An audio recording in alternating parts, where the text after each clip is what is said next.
अस्सलाम वालेकुम। तो आज हम लोग लेक्चर में स्टार्ट करते हैं एक्सरसाइज 19.1 का क्वेश्चन नंबर 8। तो क्वेश्चन नंबर 8 स्टार्ट करते हैं। 2a - 3b + 4c। तो ये हमें फाइंड करना है। तो 2a - 3b + 4c। 2 लिख लेते हैं यहाँ पे। मैट्रिक्स से हमारे पास है -3 0 7 -4, बीच में माइनस का साइन है और 3 है तो 3 मल्टीप्लाई होगा मैट्रिक्स बी से। बी हमारे पास है 2 - 1 -7 4,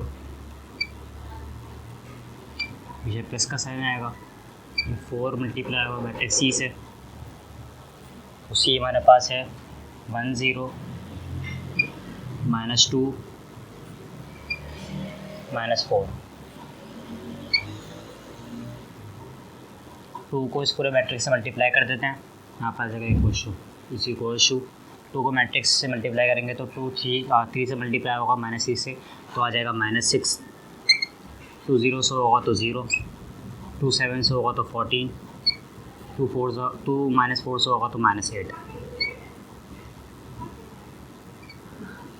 अब -3 पूरे मैट्रिक्स से मल्टीप्लाई होगा तो जब 3 2 यहाँ पर माइनस आ जाएगा।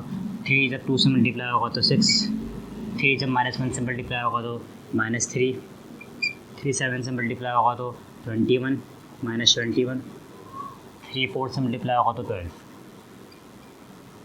मैट्रिक्स मिल जाएगा ये। बीच में आएगा प्लस का साइन। 4 पूरे मैट्रिक्स से मल्टीप्लाई होगा। 4 जब 1 से मल्टीप्लाई होगा तो 4, 4 0 से मल्टीप्लाई होगा तो 0, 4 -2 से होगा तो -8, 4 -4 से होगा तो 16 -16।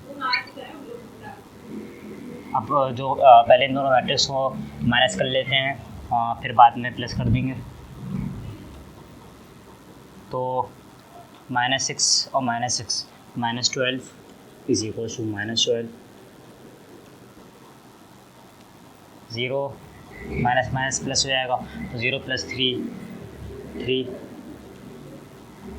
14 माइनस प्लस हो जाएगा तो 14 + 21, 14 + 21 35 आ जाएगा ये।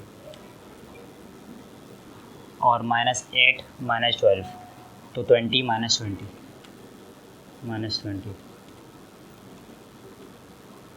बीच में प्लस आ जाएगा। 4 0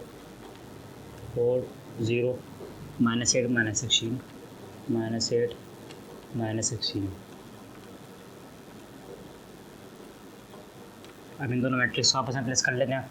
तो -12 प्लस होगा 4 से, 4 -12 -8, 3 जब 0 से प्लस होगा तो 3, 35 -8 27 और 20 + 16 -36।